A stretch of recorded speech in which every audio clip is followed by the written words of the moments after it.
Okay guys, ito po yung ulam natin mamayang tanghali guys. Kita nyo naman, ang lalaki. Sigarilyas po guys. Garbanzo po ito sa Bisaya. Ito po yung ulam natin. Nasa mga gilid-gilid lang to guys. Kita nyo naman. Masarap na po tong ulam dito sa bukid. Gisa lang guys. Oh, di ba? May malalaki.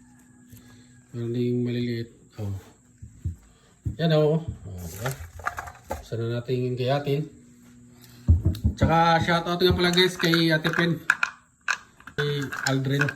Sa masarap na almond na may kasamang Nutella guys. Kita nyo naman. Diba? Ano? Huwag naman ate ginuturo ko.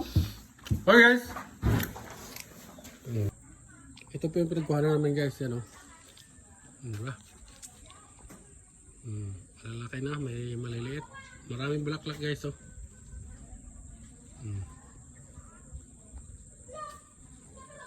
Diba? Sa bakuran lang guys ang mga gulay dito sa bukid.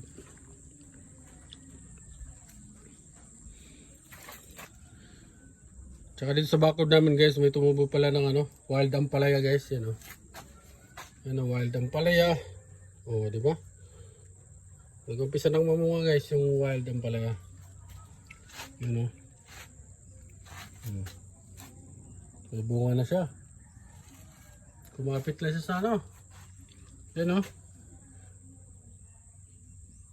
Kala ko damo lang. Wild ampalaya pa guys.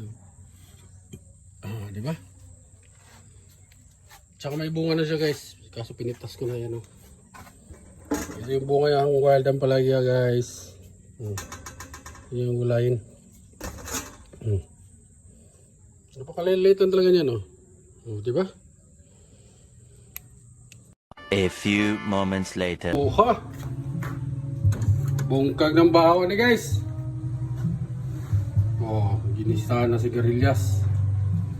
Ayos! Tara, pakals na! Alas na malong guys, kita nyo naman. Oh. Hindi makita yung bukid.